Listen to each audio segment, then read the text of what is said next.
Fans, welcome to another edition of the Terry Collins Show, presented by Tunnel the Towers, supporting America's greatest heroes. Donate just $11 per month by going to t2t.org. That's T, the number 2t.org. I'm John Arezzi. Let's welcome back the former Mets manager, baseball lifer, direct from Florida, Mr. Terry Collins. Great to see you again, Terry. Good to see you, John. We've been busy. We had a busy month, and July is going to continue to be a busy month. It absolutely is. And of course, today's show, we have such a great show lined up. We'll have the lead off in just a second. And then we have that great interview you did with Carlos Beltran, who's being honored this week by going into the Hall of Fame. So we have a very exciting one for you today. But Terry, you are a very busy guy coming up over the next month or so. My goodness, this week, I think you're heading up to Cooperstown to be part of that ceremony. Am I correct with that? You are. Carlos invited me to come to the ceremony, to come to the induction ceremony, which I was thrilled at, and told him I would be there. I have to go to Buffalo, New York first to honor a great friend of mine who ran the Buffalo Bison's baseball team when I was the manager in Buffalo, who has passed away this summer, and they're having a night for him. So I'm going up for that, to Buffalo first, then over to Cooperstown, and then to the city for a couple of appearances. So yeah, it's going to be a busy 10 days. It is. What does your Cooperstown schedule look like? Are you going to all the festivities? I know there are probably some functions there. So when do you get there, and what is your weekend looking like? Yeah, I am in Buffalo Friday. And then Saturday I will be in Cooperstown for a dinner on Saturday night, and then Sunday we'll stay for the induction for Carlos's. I can't wait to hear him talk, and then going to drive back to Buffalo and then fly to New York from there and spend a couple of days, and then come back to Florida. And then I've got another trip coming up in 4 more days. Wow. Yeah, and then you'll be up back in New York. I think you're also doing the Tunnel the Towers celebrity golf outing again up there in Jersey, and that's a big one. That's a big one. That's of course one of the greatest golf courses in the country. So it's always a lot of fun to go and play and meet some great people. And of course, as we know, John, it's one of the greatest causes in the country. So it's fun to do. Yeah, Steven Siller, who you know really well now, Steven Siller Jr., he's been on tour with the Steel Across America, with the beam. They've been taken around the country from the Twin Towers, and he's on his way back to the East Coast. And, in our next show that we'll have you here with us, he's going to come on and have a little interview. And Frank has a book coming out. Frank's memoir's coming out next month as well. So they're doing incredible things. But also, as part of the next few weeks for you, you're going to be heading back home to your home state of Michigan, where you're going to be honored and inducted into the Michigan Baseball Hall of Fame. Now, that's a great honor, TC. It is. It's, anytime you get awards, John, it's, there's so many people that, are out there. And so to get the phone call, it was, it's always one of those things where you're saying, why? What did I do? I spent, of all my baseball life, obviously I grew up in Michigan, played baseball in college at Michigan, but I've spent most of my professional life outside the state of Michigan. But so they've recognized the managerial side of things. And, I also, when I was the minor league director of the Dodgers, moved a minor league baseball team to my hometown in Midland, Michigan. Moved the Dodgers from we were in Columbus, Georgia, and I moved them to Midland, Michigan, where they're still at today. And I did this in, I think 2008 maybe. So they're still there today, and it's very, very, it's a great honor. And going in with a very close friend of mine, Bob Welch, another Eastern Michigan grad. But, I hired Bob to his first coaching job after he retired from playing, and one of the best pitching coaches that I've ever been around. So it's an honor to go in with him. And Bob, of course, had such a wonderful career. I mean, former Cy Young winner. I think he won 27 games one year with Oakland, if I'm not mistaken. So, and then the others that are going in are a former scout and advisor to the Tigers. His name is Bob Sullivan. He'll be going in.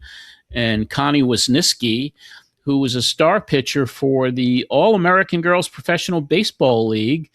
and that was like when the A League of Their Own, when that movie came out about the Right. girls. Because World War II, most of the players, a lot of players were fighting in World War II. So they started this women's league that traveled around the country, and Connie Wisniewski was a star pitcher for the All-American Girls Professional Baseball League from the 40s and toured America during that World War II. So she's going to be posthumously inducted into that Hall of Fame as well. So you do have a lot of you're very, very busy coming up. Before we get to the leadoff, I'd be remiss not to talk about your dear friend Phil Regan, who we lost on July the 8th. And last week on the show, we replayed that interview that you did with Phil, and just watching it again and how vibrant he was and what a great guy he was. So give us your thoughts on Phil. John. We, the industry lost one of the great ones. Phil was not just a very, very good pitcher for a long time in the major leagues. He's one of the best instructors that I've ever been around in my life. Time for everybody, always time for those young players. And, 27 years he went to winter ball. 27 years he went down to winter ball and managed and, developed. He pulled one of the greatest managerial moves I've ever seen in winter ball one year. I went down to help. He wanted me to be a coach, and he was mad. We were in Caracas, and in the bottom of the ninth inning in the game, the other team had a runner at third base and one out, and Phil called timeout and took the left fielder out and put in a new left fielder with one out, and the next guy hit a fly ball to left field, and the new left fielder threw the runner out of home plate, and we won the game. The greatest managerial move I have ever seen in my life. But, the Mets fans, they should know that what an impact he had with those young guys that formed one of the greatest pitching staffs in recent history. Yes. In 2015, DeGrom, Syndergaard, Harvey, Matz. He had a finger on all those guys, Wheeler. So he's going to be sorely missed, but it was an honor to know him and get to call him a friend. Yeah, and baseball will miss him, and just the accolades that have been everywhere since his passing. A beloved man, and it was just wonderful, even just to watch you and Phil talk on the show that we replayed, and he will be missed. Terry, the baseball season is past the All-Star break now, and lots of Mets news to cover, so why don't we get right to that leadoff? We're always happy to welcome back to the Terry Collins Show with their insight and analysis to the top insiders covering the game and covering the New York Mets. Let's welcome back the Mets beat writer for Newsday, as well as analyst for SNY's Baseball Night in New York, and co-host, podcaster of the longtime caller, first-time listener show, Laura Albanese. And joining Laura, the former director of baseball operations for the Mets, current analyst for TSN Canada, another SNY analyst, Liz Benn. Great to have you both back with us this week. Happy to be here. Jinx. Is the smoke cleared up there yet, you guys? So far, so I'm in Milwaukee now, so it's fine over here. But in Philly, it was really thick for 2 days, and then finally it rained. And we got a little bit of a respite. Liz, you're in Canada, right? Yeah, I'm actually in Toronto right now, but I seem to fly in the exact day where the wind shifted, and so Toronto's been fine. But I think just west of Toronto is not great still. Wow. Well, yeah, the Northeast got hit hard. So with all the smoke, and there's. But hey, what are you going to do? They cleared up a little bit. So are you happy to be back in Toronto for a bit, Liz? Always. I love coming back here. It's great. It's just fun to see family, friends. The city's awesome. And I get to shift my mind after this podcast for the rest of the week to Blue Jays news and ongoing. So also not a team doing too great right now, but maybe a little bit more hopeful than the Mets.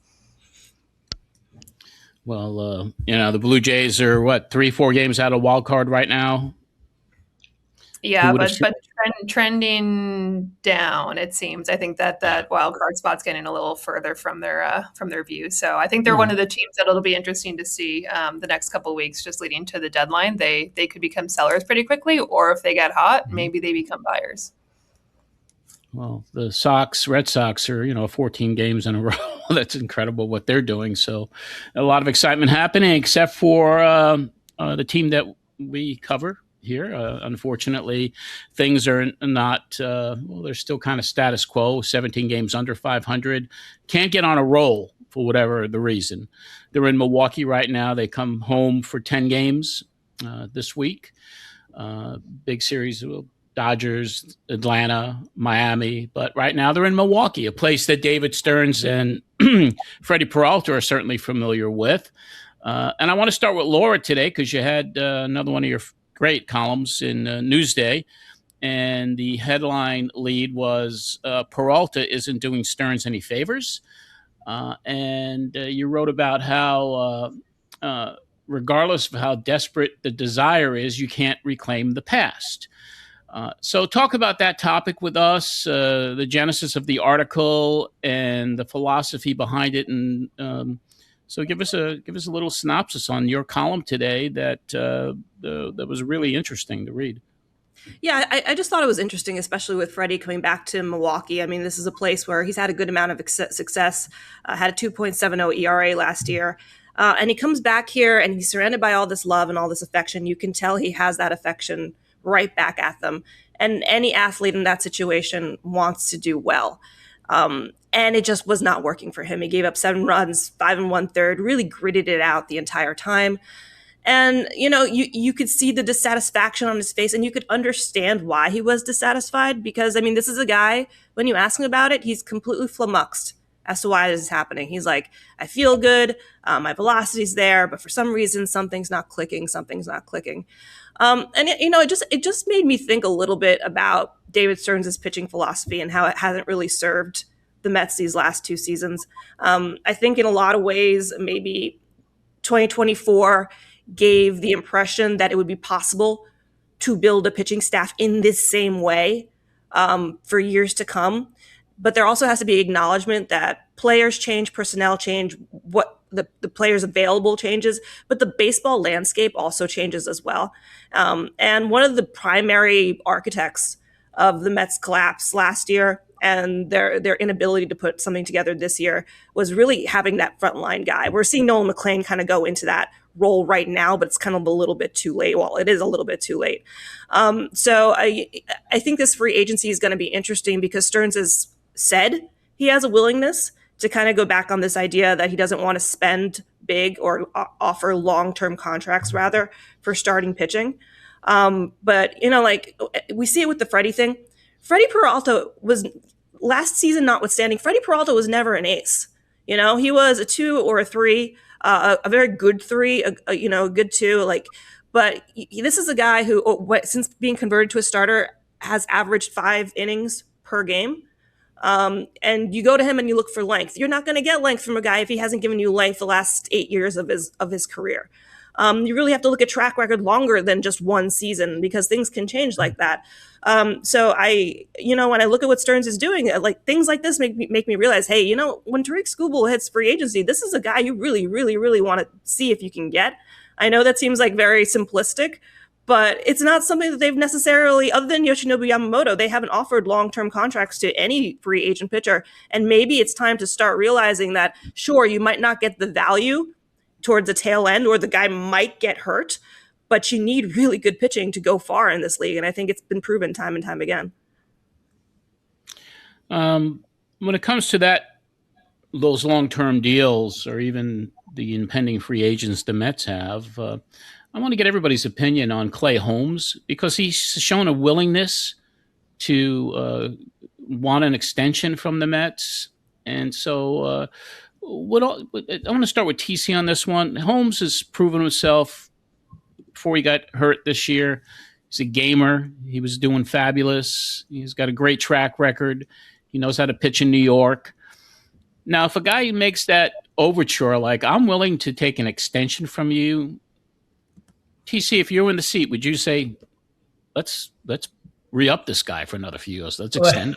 You know, John, one of the things that I always get faced with is, what would I do if I was in the role of the general manager? Well, I've never been in the role of the general manager. Don't ever want to be in the role of the general manager. Right. But as a manager, yeah, you want those guys. As a manager. You want to play over the world. Here's a guy who knows what he does best and stays with it. He doesn't change. When you see when he was pitching good, he said, "Well, I'm back using my two-seam fastball again." Okay, and that's what made you good. That's what made you really, really good. When you look at some of the things that are going on, everybody, they want everybody to throw 100 or 98 all the time. That's hard to do, man. That's awfully hard to do.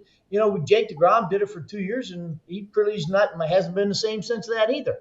So, it's difficult to be who you are, what makes you successful. And most of it comes down to locating your fastball, locating your pitches. You see it all the time. Guys last night, 2 hanging sliders or 3 hanging sliders cost them the game last night. If they locate those balls down in the zone, they probably have better success. So, but for me, to find good starting pitching, it's just as Laura said, you've got to have it. I'm sorry, you've got to get good starting pitching. And yes, the chances are they might get hurt on a long-term deal. But you can't worry about if you want to win and you want to win now. Winning's hard. Winning's very, very hard. And when you have a chance to be successful now, you better jump at that opportunity.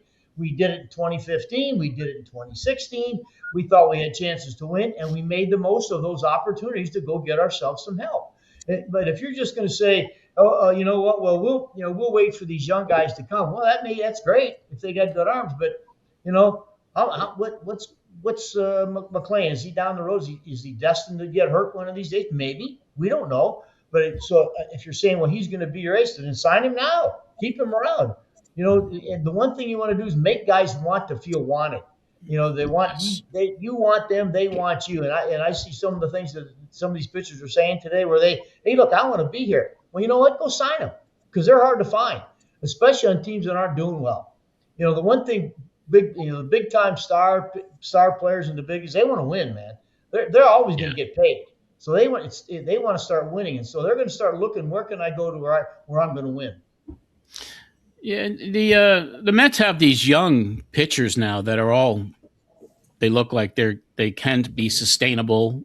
They are all performing well. McLean, one of them, obviously Christian Scott, Zach. I guess Zach with an H now. He changed his name. Yeah, just with a C. It's ZAC now. Okay, yeah. And he's another youngster, but the Mets have had a hesitancy to, take advantage of the youth of these players, and like some of the other teams have done this season, extended their young players with 6 to 8 year contracts for $100 million or whatever it is. But the Mets have that hesitancy to do that, and as Laura said, they don't like long-term commitments, and that's just proven so far. But do you think that the Mets maybe should change that philosophy a little bit, going back to your article, Laura, where maybe it's time to, let's take a chance and secure these guys? Because if you have those 3 and then you bring back a Clay Holmes and you go after one big frontline guy, there's your rotation for next year. And you still got Manaea too. So what do you think? I mean, they're under team control for a good bit of time, so it's not like they need to do it right now. I mean, if they want to do it right now, it's because they want to lock in a favorable price for these young arms. I think it's a little bit riskier to do it with pitchers. I know I'm going back on myself, but with a young pitcher, I think you want to wait a little bit longer just to see how he continues to develop, because developing, especially as a pitcher, it can be very nonlinear. If you throw in injuries, which they are more susceptible to, then you get into a situation where you don't know how they're going to bounce back. I actually like it for a guy like Christian Scott, who's already proven that he had Tommy John. He kind of has proven his ability to adapt. He's a little bit older. I think that's interesting. I would be more interested in extending a guy like Carson Bench, who I think has truly proven that he can play at this level. Do you expect probably some regression next year? Yeah, almost absolutely. I mean, the league is going to adapt right back to him too. But this is kind of more profiling in if you look at the guys who have been extended, like a JJ Weatherholt type of situation, where this guy is the future. And if you want to secure him to a friendlier deal, based on his potential, then that's something that I could certainly see. With extensions, it's very hard to actually come to an agreement where both the team and the player feel like they're getting a good deal, which is ultimately what you're trying to do. Mets made news again this week, being one of the major league teams using AI in the dugout to go over probabilities and even suggest pitching sequences. MLB banned that move this past week. The Mets were one of several teams mentioned that used the technology and embraced it.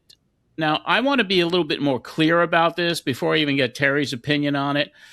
How prominent was this? How many teams were using this AI technology? Who can explain it the best to us?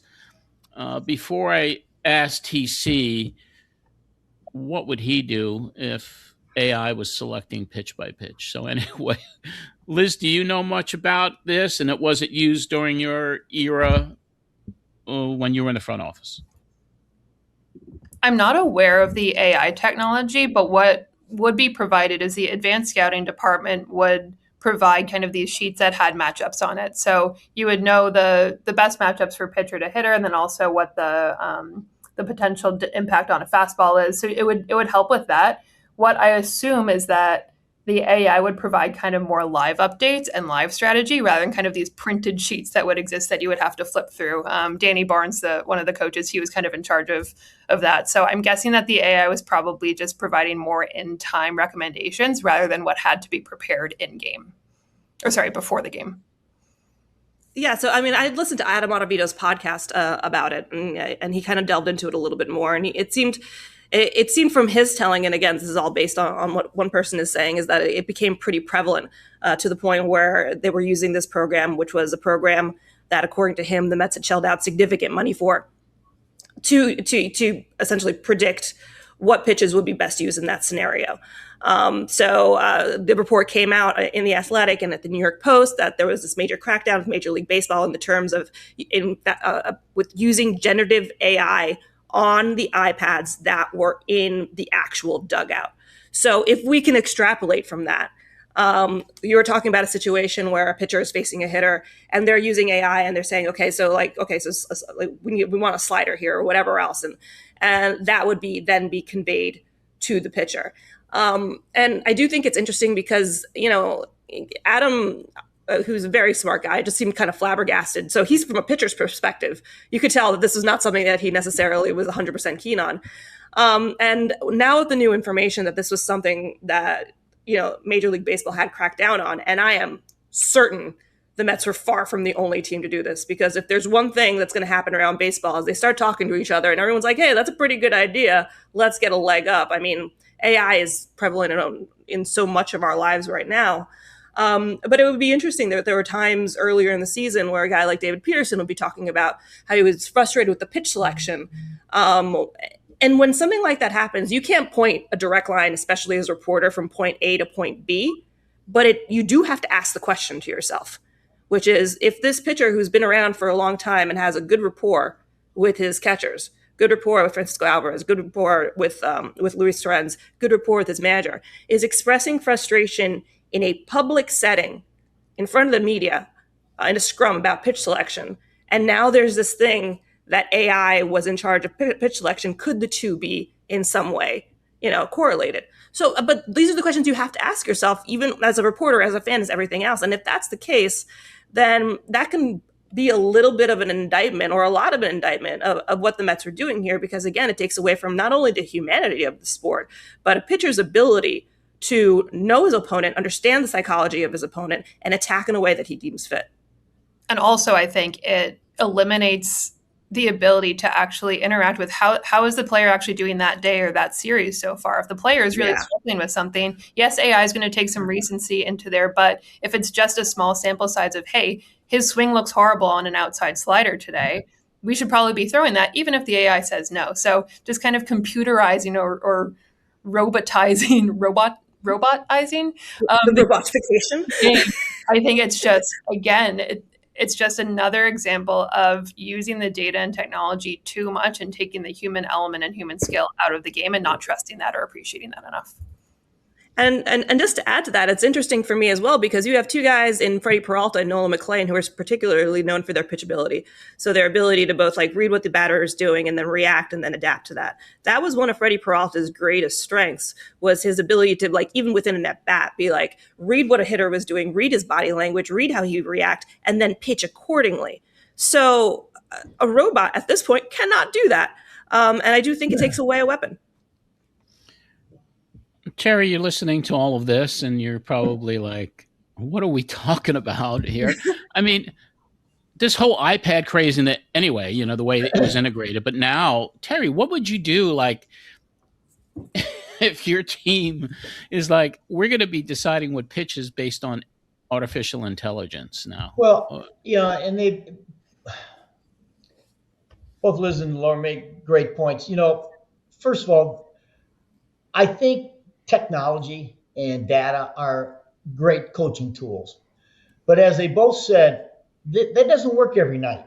There are nights where, and I go back, and I could give you names and instances of guys where, AI might say, hey, this is a good time for your curveball. So AI also has to know if you have a curveball. Like Noah Syndergaard did not have a curveball. So he's not throwing a curveball anytime, ever. Good and point. What's the other most basic philosophy in winning sports, in pitching? Don't get beat with your second best stuff. If you're going to get beat with your best stuff. And so if AI said, well, this is the time for a slider, and that's your third best pitch, and you're going to throw it, and it's going to get hit off the center field or left field wall, that's your fault. And that's where I fall into those categories. I mean, I remember I've told this story 100 times. For me, one of the best starts I ever saw in my life was a rookie named Jake DeGrom. His second start, he didn't have a breaking ball for 4 innings, but he kept using it where in situations where he wasn't going to get hurt. He didn't throw him for strike, he didn't leave him over the middle of the plate, and all of a sudden in the 5th inning he got a feel for it and it got better. So you just can't all of a sudden say, well, this is the time for this. There's nights where your split's not working. There's nights when you're not locating your 4-seam or your 2-seam fastball. So you've got to pitch to your strengths, and only pitchers know what those strengths are. So I kind of go along with what David Peterson said. Hey, look, and you know what, guys? What I'm listening to is that they've been told when we call a pitch, you better throw it. Okay? Well, I will tell you something. My first year managing in the big leagues, my first year, there was a guy that I knew at home plate, and I knew he chased two strike sliders. So I called a slider from the bench, and the pitcher shook. So I said, hey, this is a good pitch. I called it again. He shook again. So finally, the catcher called timeout, went to the mound. He said, hey, Terry wants a slider here. He throws the slider, and the guy hits it off the top of the fence. You know what the pitcher did? He looked into the bench. He said, there's your slider. No commitment. No commitment. You got to pitch with commitment. You got the pitch you throw in this situation. I don't care what count it is. You have to be committed to make that pitch. And if you have doubt in your mind, you're not going to make the pitch. So great. I think it's great to have the technology. It's maybe to fit into some certain situations. But there's times in a game where you better go with your best stuff. Because if you don't, you're the one who's the fool. Not AI, not any of the other data that you got. You're the one who's the fool because it's your name next to all those numbers that are at the end of that night. Another example of technology that it provides an amazing tool, incredible information, but actually using it practically may not work is the traject machine. So I think it's everybody's aware of what it is now. It's a machine that it pretty much adjusts so that you see this image of the pitcher, say the pitcher for that night actually throwing to you, and the arm angle, the spin, everything is supposed to look accurate to that pitcher.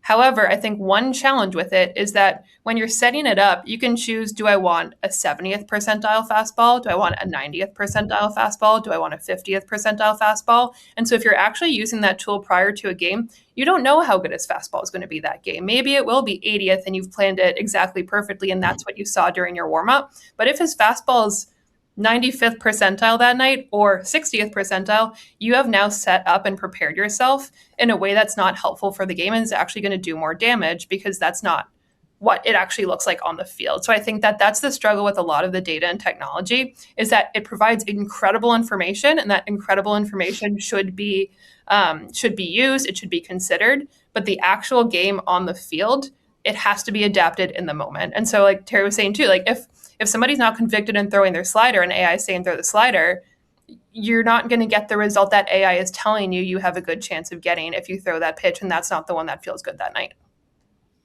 It's the human element.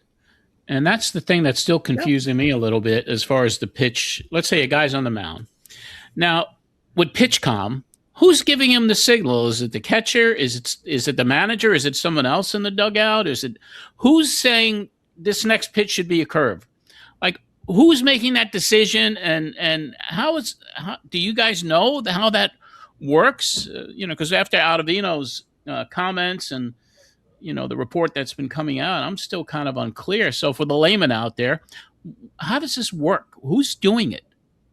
For the PitchCom, I believe it's either the catcher or the pitcher, because they're the only two with the actual the little machine that actually conveys and states the pitch. It is not coming from the dugout. The dugout could, of course, relay a sign to the catcher, but the person actually kind of pushing the button would be the catcher. Is the catcher.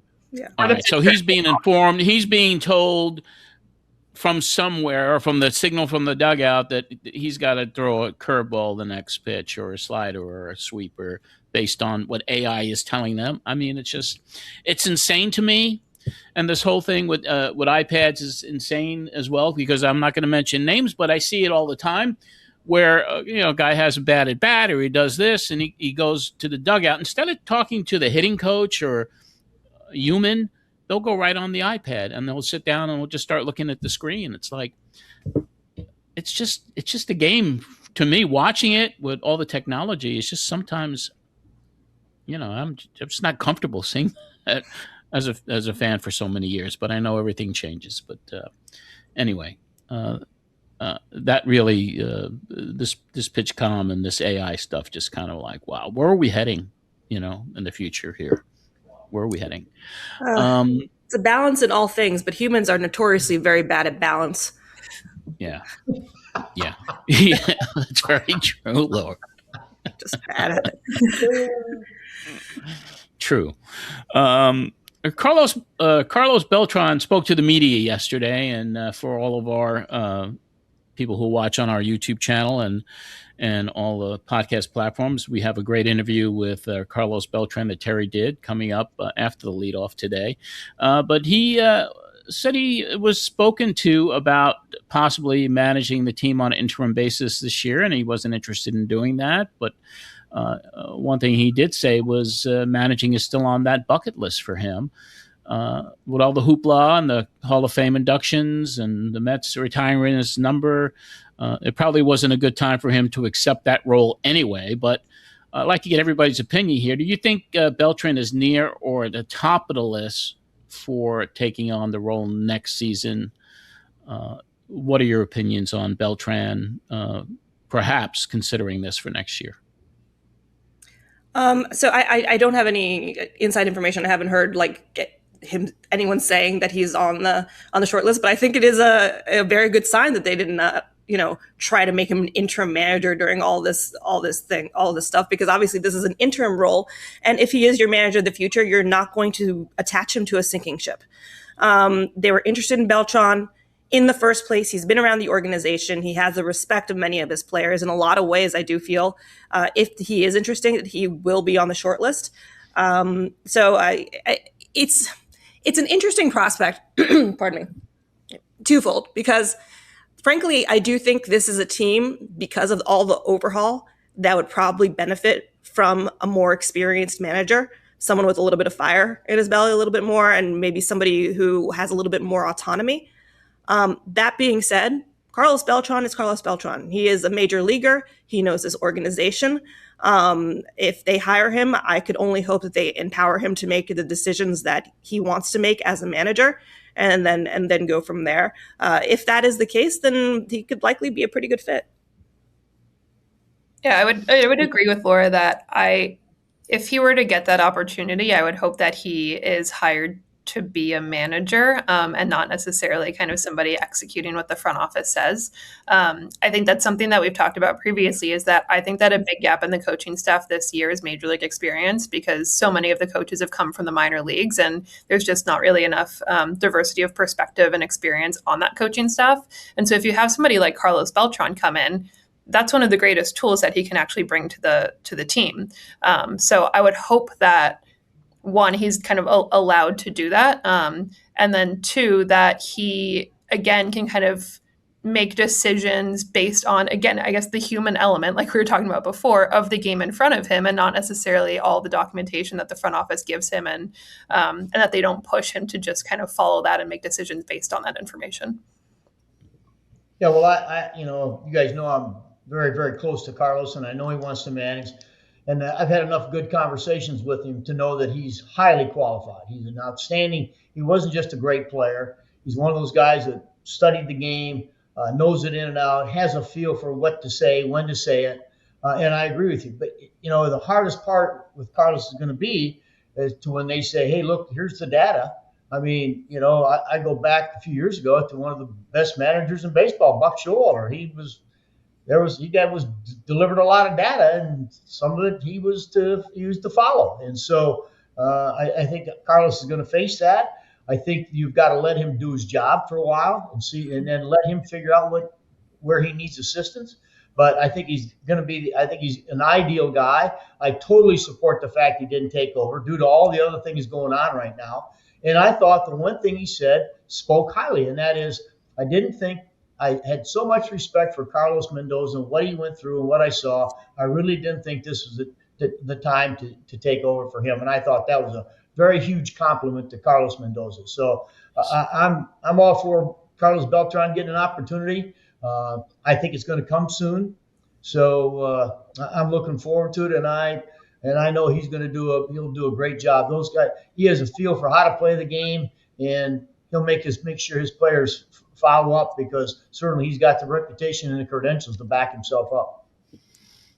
Yeah, certainly does. And of course, Andy Green very well, Terry as well, and his role and development of these players and the young kids coming up. I think it has been really interesting to see him in the dugout with some of the kids that he helped bring up to the major leagues. And he's still, somebody that I think maybe, I don't know for sure, obviously, because I don't speak to the man, but wants to get back into that player development role that he excels at very deeply. John, and you're absolutely right, and he should, because you go back when he took over the minor league system for the Mets, they had maybe the best winning percentage of any organization in baseball in the minor leagues. And there's a correlation of learning how to win and realizing it's part of your foundation of who you are as an organization.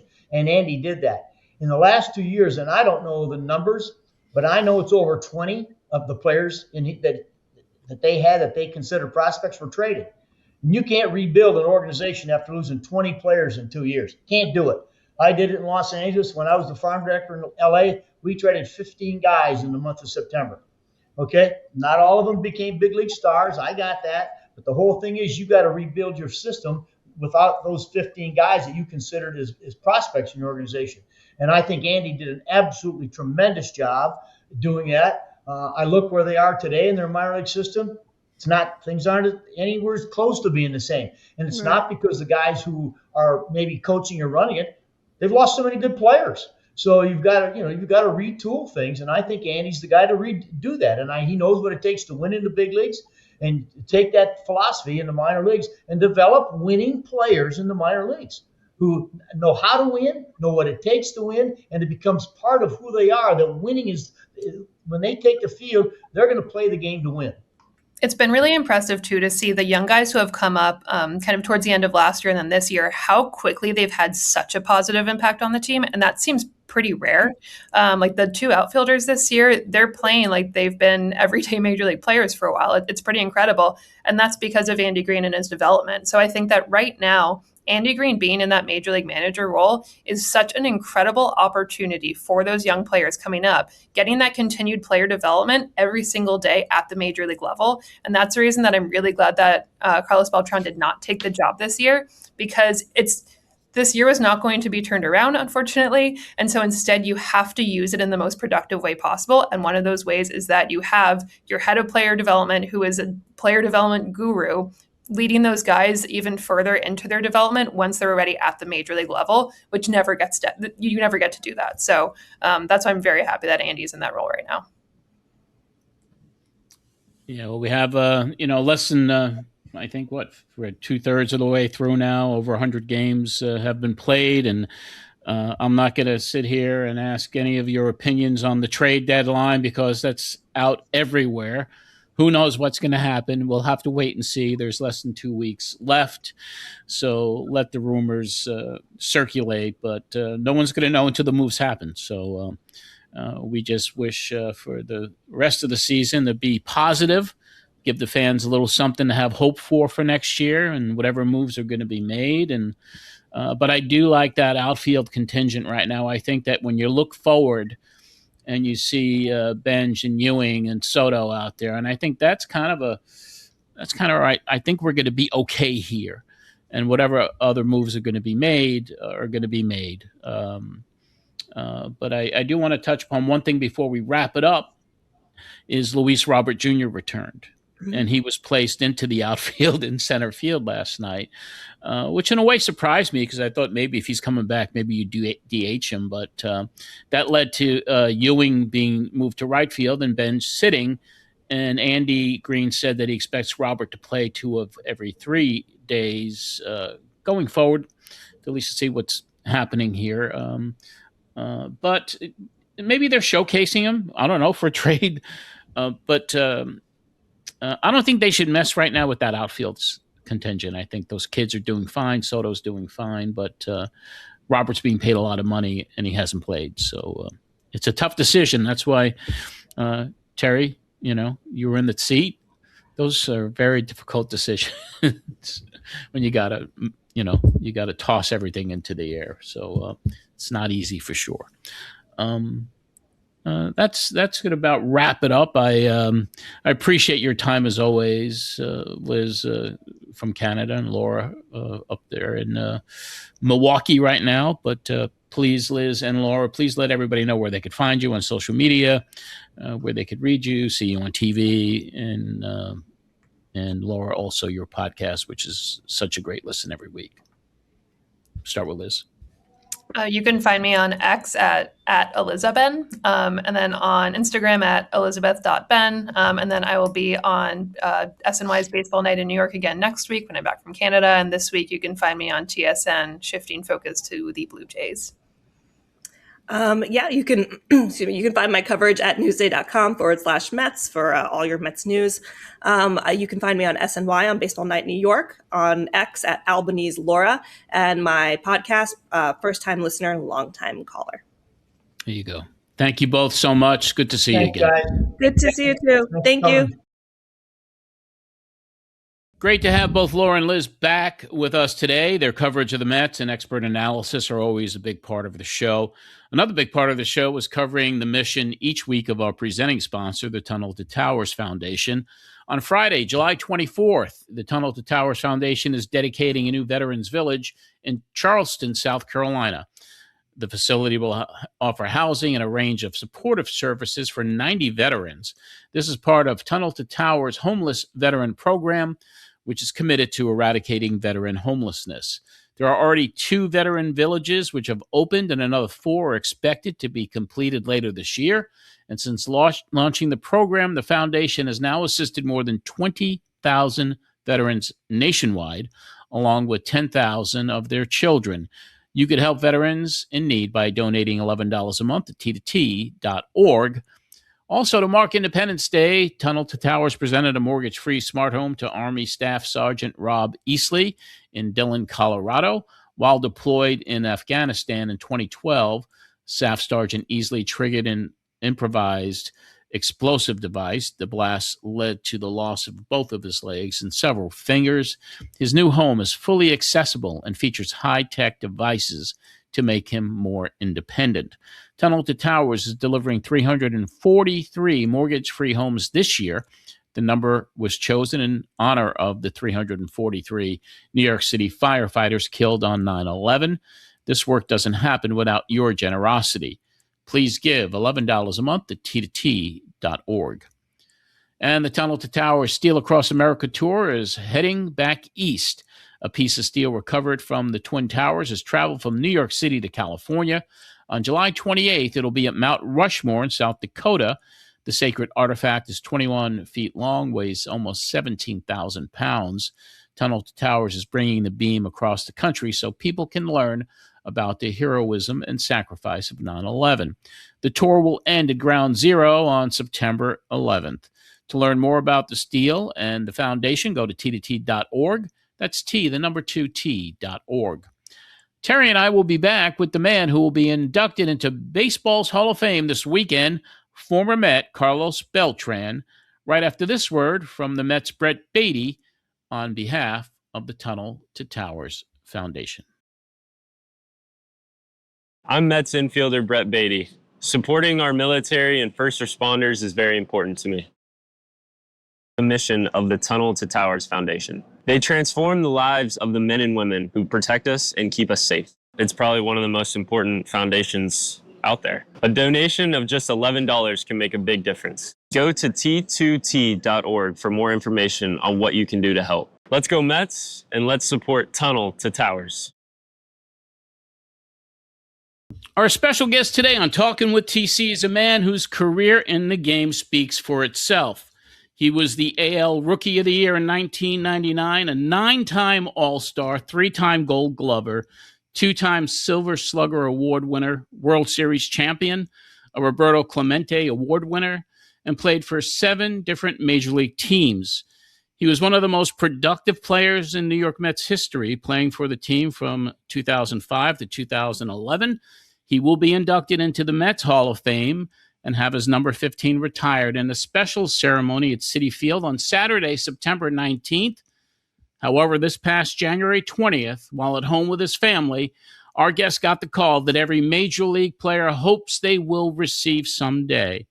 Let's play that right now and then say hello to our special guest. Entramos al Hall of Fame. Hello, Carlos. Yes, John, how you doing? I'm good. I'm here with a few folks who wanted to say hello. Carlos, this is Jack O'Connell with Baseball Writers Association of America. How you doing, sir? I'm doing well. I'm calling you from Cooperstown.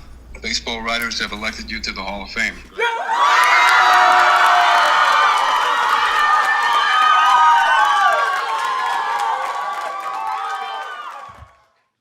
We'd like to welcome to the Terry Collins Show, upcoming member of the 2026 Hall of Fame class, Carlos Beltran. Carlos, welcome to the show.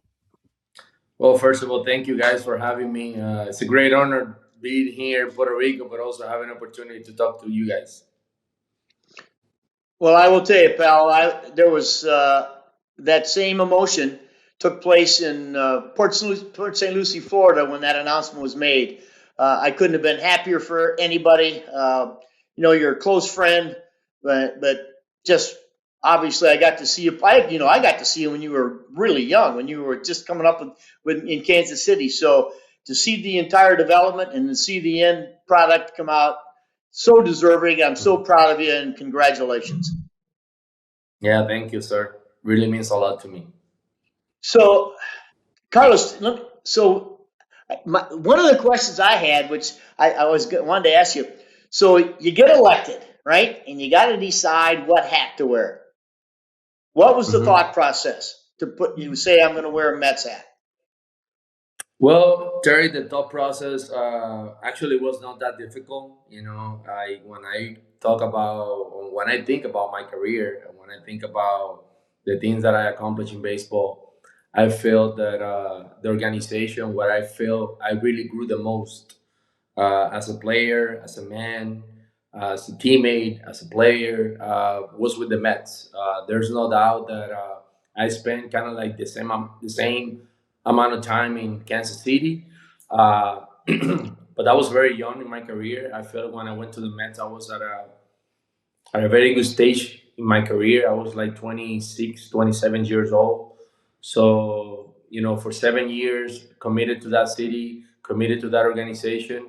We went through a lot of moments, good ones and bad ones, but at the end of the day, also having the relationship that I have with this new ownership, with Steve, with Alex, how committed they are to the team, to the city, to the foundation. It was a simple decision for me to make, and actually, the first two people that I text was Steve and Alex. I told Steve and Alex that I was going to make that decision. They were very happy, and like I said, when I think about my identity as a baseball player, the Mets are right there.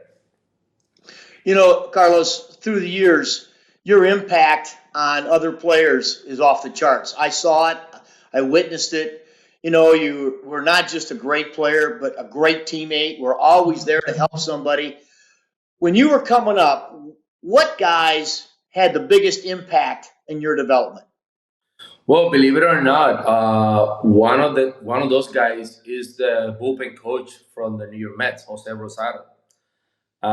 When I got called up to the big leagues in Kansas City, Jose Rosado was a starting pitcher for the Kansas City Royals, and also Jose Offerman was there, a veteran guy. Something that I did, I think very well, was when I first got called up, I went to the veteran guys and I asked for directions. I said to them, like, I don't know how this works. I just want to make sure that, I do it right, because I don't want to get into trouble with the veteran guys. Like, you hear so many stories about veteran guys in the big leagues. So Jose Rosado told me, hey, man, you know what? Make sure, he told me the little thing. He said, make sure when players are getting into the airplane, you let the veterans go first. And when you see an empty seat, you sit there. You do the same in the bus. So me being able to do that and following those instructions, I felt like I was accepted by the veteran guys. They saw that I was humble. They saw that I prepared, I played hard. So I was embraced very, very fast by the veteran guys. And that's why growing up in the game, because I felt I was not abused as a rookie player, I didn't have any tolerance when in my playing time, when veteran guys try to be funny with the rookie guys, or maybe abuse in a certain ways a rookie guy by making him do something that I felt was not appropriate. Wow, that's impressive. Now, so through the years, and you obviously, how many other young players, Carlos, came to you with those same thoughts, like, hey, help me here? Were there guys that that had heard the story about how you went about it, or did you say, hey, look, did you go to some guys and say, look, that's not going to work up here? Yeah, I have many conversations with many players, Terry, and something that I feel like I did a little bit different was that I know that when you growing in the game and you becoming a veteran guy, and people is looking at you as a veteran guy, that has a lot of weight. And but at the same time, I always felt that I wanted to embrace the rookie guys, the younger guys, because to me, I know that they were going to be a big part of our ball club, and in order for us to be successful as a team, you also at times you depend on the younger guys, to come up and come through for the team, because baseball is a game of ups and downs. And something that I did a little bit different was that I didn't really give an opportunity for the younger guys to come to me. I felt I needed to take initiative, and me going to them, introduce myself. Hey, man, I'm Carlos Beltran. I'm here. If there's anything I can do for you to help you, you know where I am. Don't feel like you bother me. Bother me. You're part of this ball club. You belong here. So I try to make them feel comfortable right away, and to me that was very good.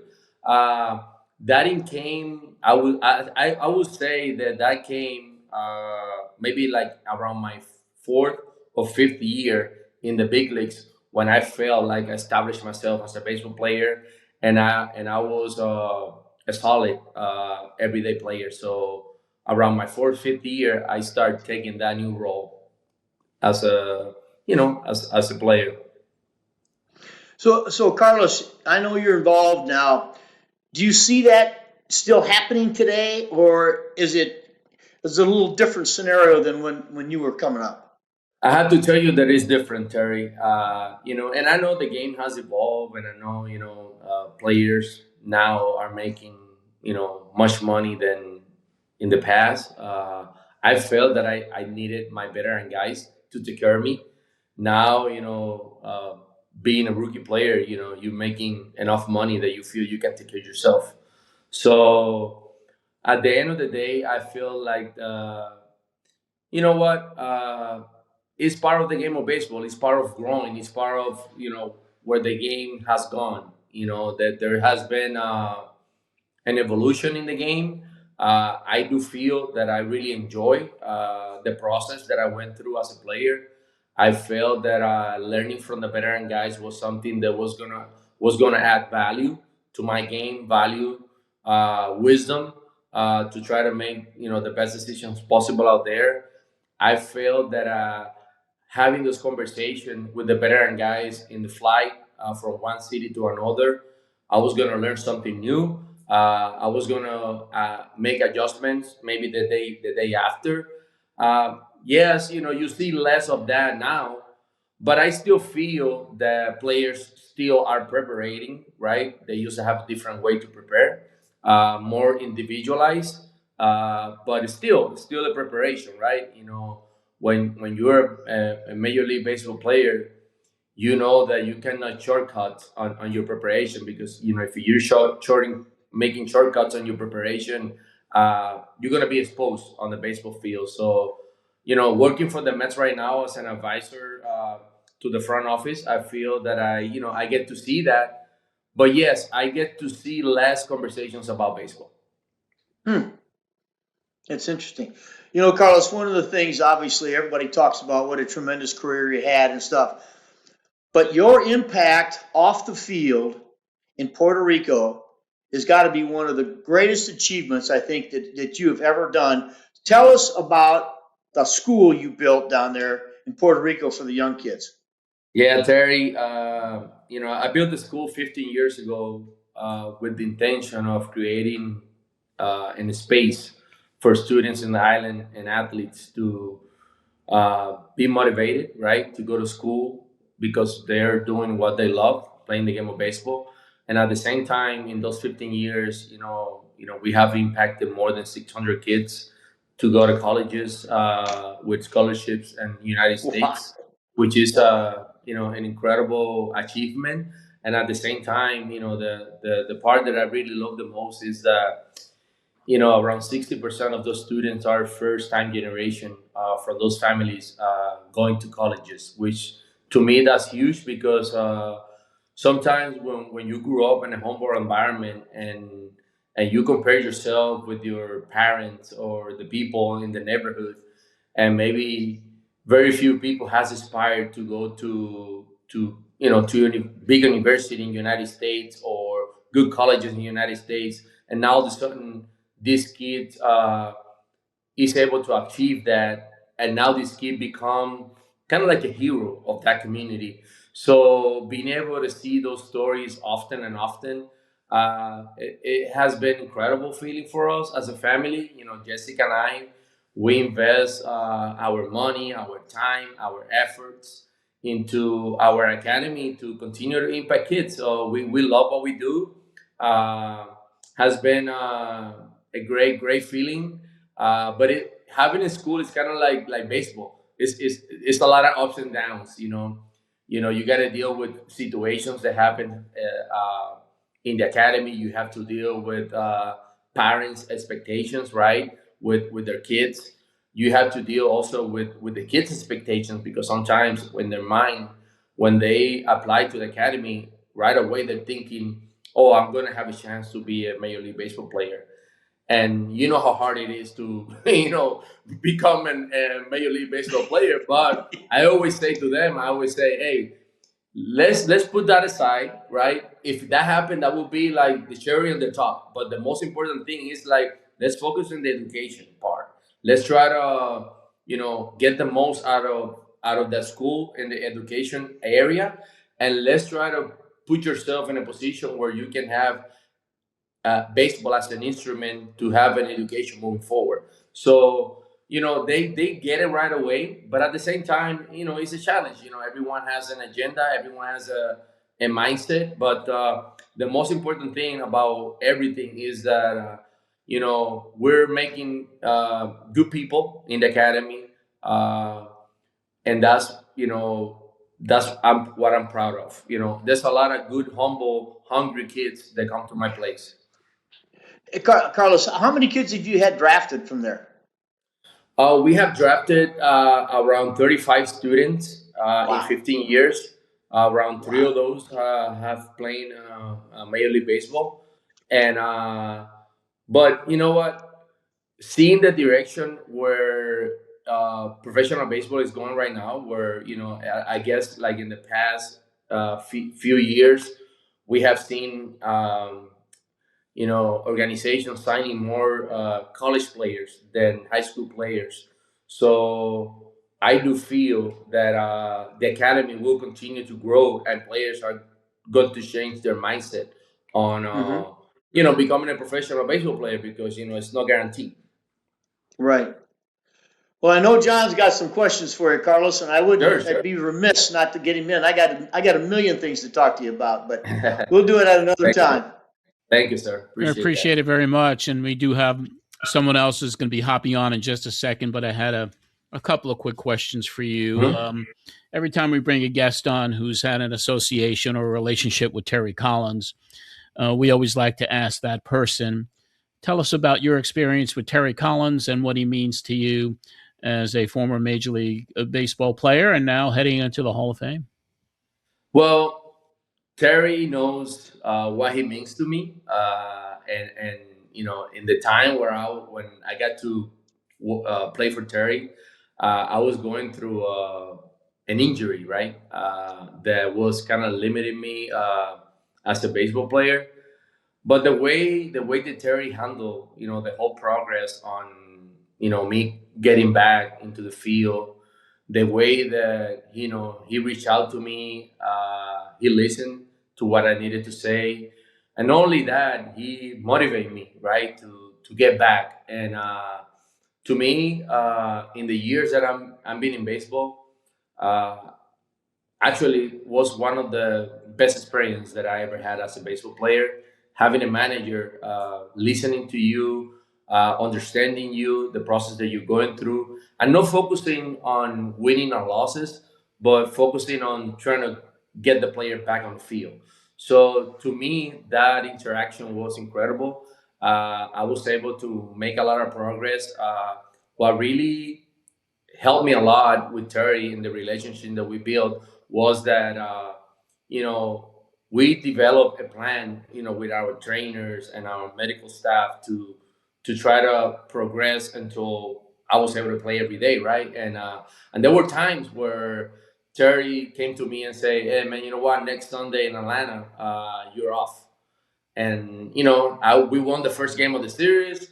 We lost the second game of the series, and I'm thinking, Jesus Christ! Tomorrow he told me that I'm off. I mean, I feel in my heart I need to step up right now and put myself in the lineup to hopefully try to win the series. And let's find another day for the day off. And but you know what? Having that relationship with your manager and that open door, that's good things can happen in baseball. And I really appreciate the way he handled everything. And Terry's very has a lot of passion, has a lot of fire. I love the that he showed energy. I felt as a player that he was one of our teammates, even though he was the guy who made decisions. But we saw him as part of our team and our culture. So it was a short time. I'm telling you that I played for him, but I got to see all those qualities and I got to experience that great moment with him. And that's why, to me, when I think about my career, believe it or not, the impact that he made on me, and I really was able to learn a lot in that process. It sounds like he had a great influence on you, as he has with so many others that come on this show each and every week. It's great to hear that. And finally, before we bring the special guest on to say hello to you, what are your favorite memories during your days as a player for the New York Mets? I think my favorite memories, I have to say, that was when we were able to clinch for a playoff spot. Like that's the dream of every baseball player that play this game. You show up to spring training with your hopes extremely high, and you go through the process of a season, with ups and downs, and just being able to have that moment to be there with so many guys uh, that were great ball players. I got to say that when I look at my time with the Mets, man, I was lucky enough to be around so many good players, so many good people, so many good teammates, and to me that was that was huge. So to me that was the biggest moment. Excellent. Thank you for that. And we do have somebody that wanted to hop on and say hello. He's been a very busy man. He's got a big event coming up in September with you right on the field at Citi Field. We are very happy to welcome back to the Terry Collins Show the Vice President of Alumni Relations for the New York Mets, Mr. Jay Horwitz. Jay, how you doing? Well, hi everybody, Mr. Beltran, Mr. Collins, John. Happy to be here. It's great. Jay, how you doing, my friend? Well, Mr. Beltran. See you in a couple of weeks. It's great to Hey, have Jay. you here. Hi, Terry. Hey, Doing Jay. all right? Yes, sir. Good. One thing I wanted to add before we get started, one thing which Collins doesn't get a lot of credit for, he was one of the early advocates to have Hispanic players have interpreters. I know when he came up in Kansas City, had a tough time in the beginning, and I know he's back in there, and now I think every club has to or should have an interpreter for Hispanic players, which is another thing on his great legacy. It's a good thing that he did. Yeah. Excellent. And Jay, talk to our audience about the man who was Carlos Beltran, the man that you know, and give us a few of your favorite Carlos Beltran memories. I don't think he gets a lot of credit for all the stuff he does off the field, like you mentioned with the academy. He was a rookie with the Royals. He came over the country, not a lot of preparation.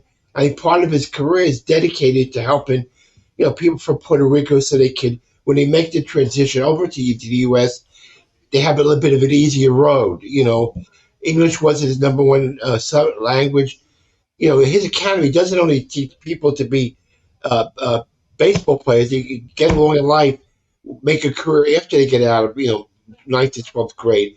So that should really be stressed in addition to all the stuff he's done on the field. One catch I always remember, Carlos, we were in Houston, extra inning game, go up Towles Hill, one of the greatest catch I've ever seen. We got to win an extra innings. That's one of the catches I always remember. Remember that one, sir? Yes, I do. Yeah. That was amazing. But he gets so much more to him than just a batting average.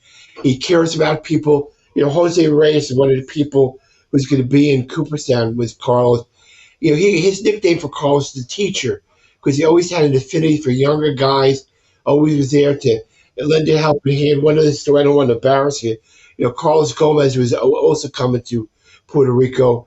When Carlos, when he was rookie in 2005, Mr. Beltran bought Carlos equipment, balls, took care of him. When he was released by the Astros and Carlos with Texas, he made a special call to get Carlos to come over to join him with Texas. That really shows you what kind of a person Carlos Beltran is. And Carlos, what are your favorite stories or memories about Jay Horwitz? Well, Jay followed me everywhere I went in the clubhouse. Yes. You know what? Honestly, Jay did his job. He was our PR, man.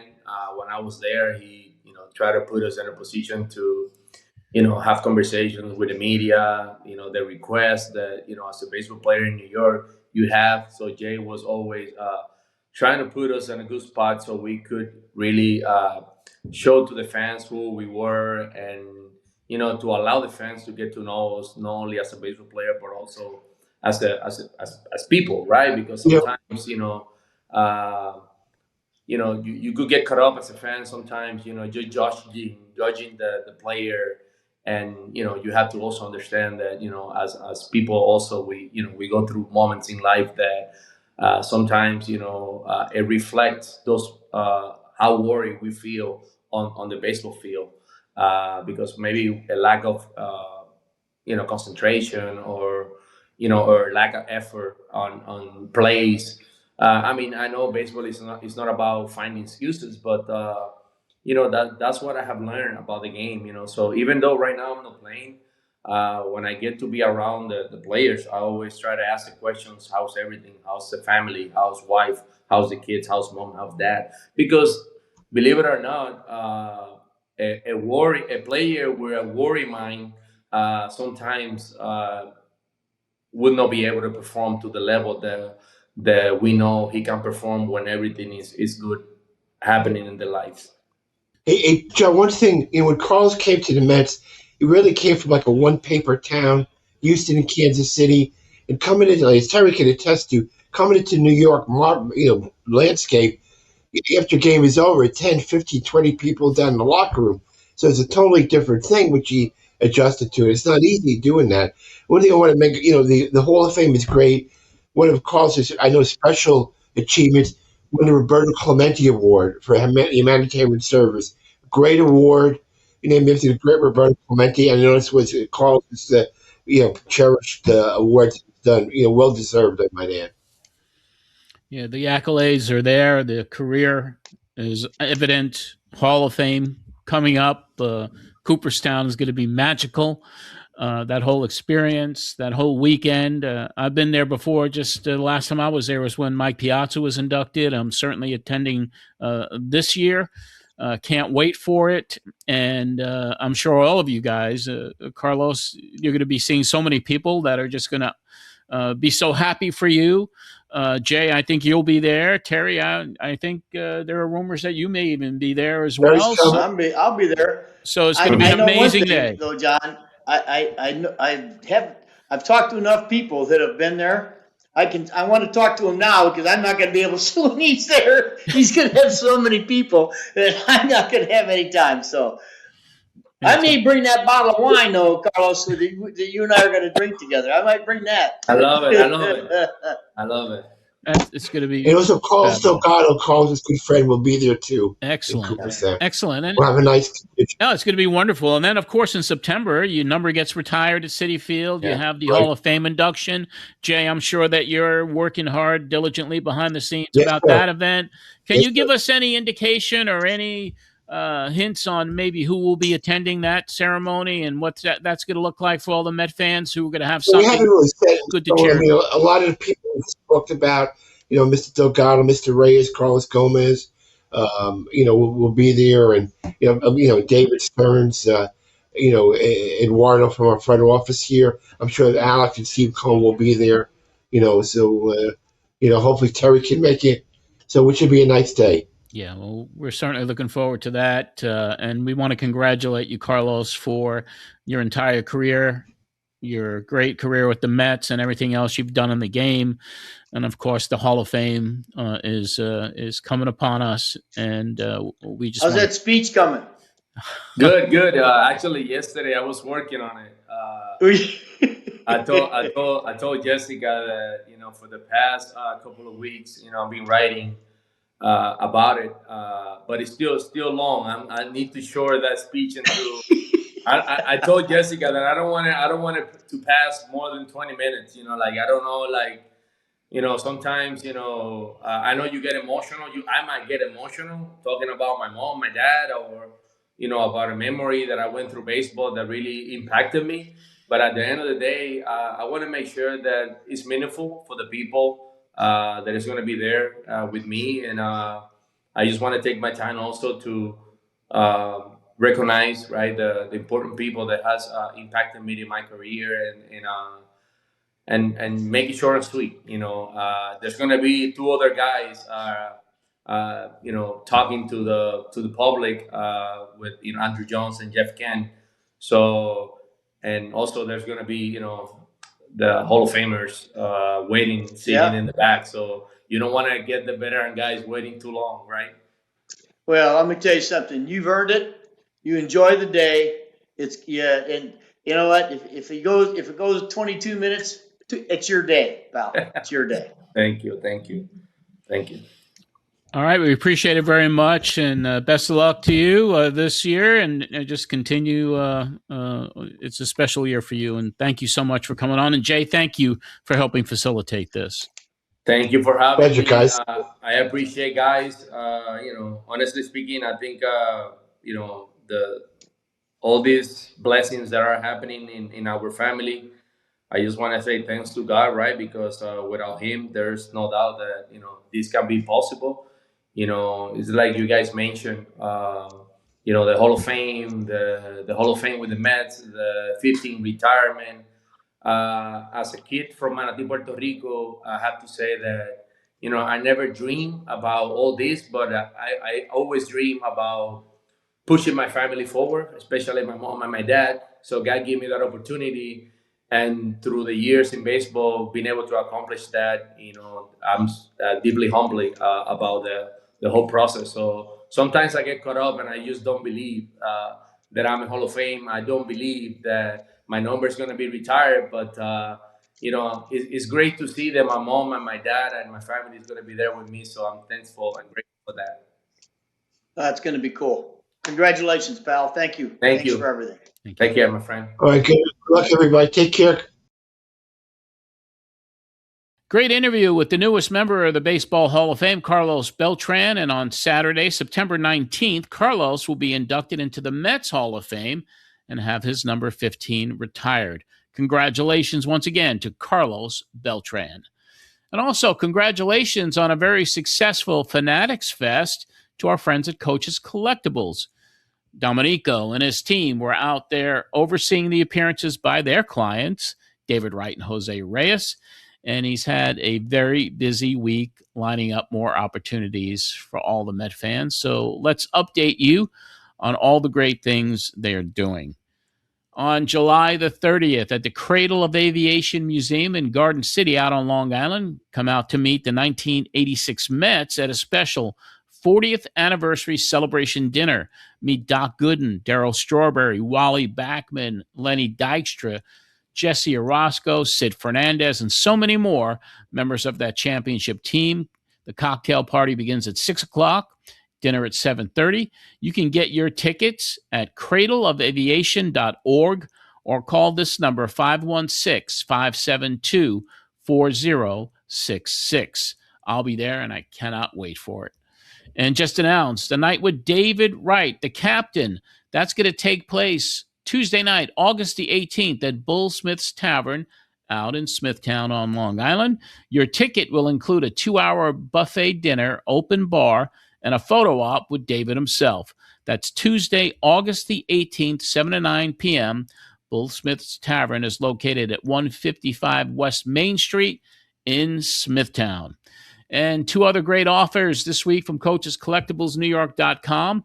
You can now get a custom signed jersey of Christian Scott, one of the Mets' young starting pitchers.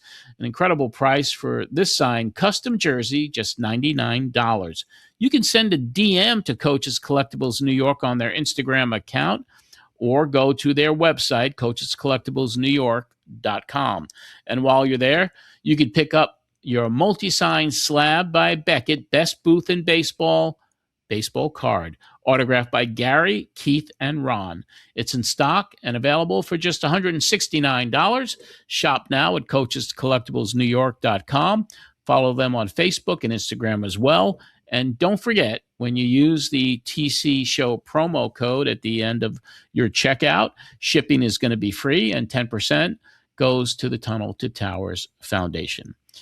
And now it's time for another Tunnel to Towers story. This week, T2T awards 3 mortgage-free homes to the Tennessee 3. That took place right here in Franklin not long ago. I had the honor to attend that. So let's go to that right now.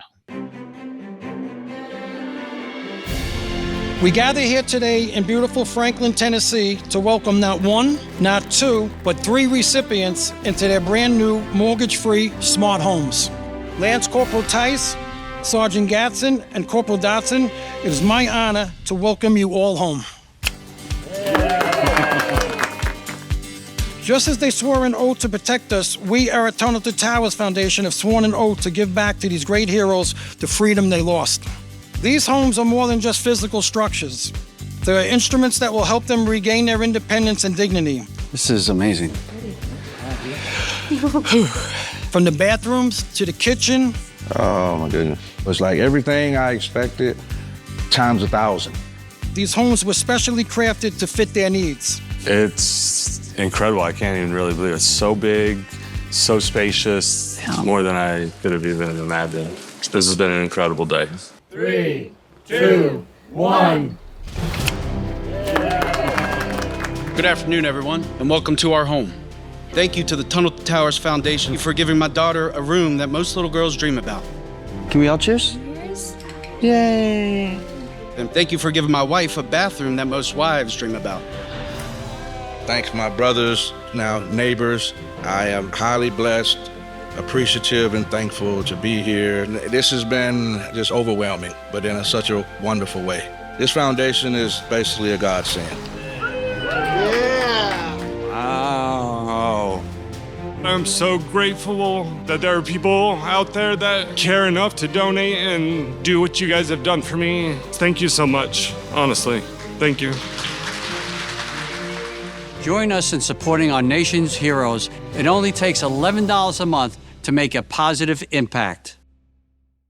Next week, both Terry and I will be on the road from the Hall of Fame ceremonies to all the events leading up to the 1986 40th anniversary reunion. We will return in 2 weeks and look forward to covering all the festivities right here on the show. You can follow the Terry Collins Show on Facebook, Instagram, and X. Listen on all podcast platforms and subscribe to our YouTube channel. Every full episode since the debut of the show in 2024 is there, and we release highlights from the show there each episode. Subscribe now by going to youtube.com/The Terry Collins Show. And that'll wrap up this edition. Thanks to our creative director, Marsh, and to our researcher, Dominic DiBiase. For Terry Collins, this is John Arezzi. Thanks for joining us, and have a great week, everyone.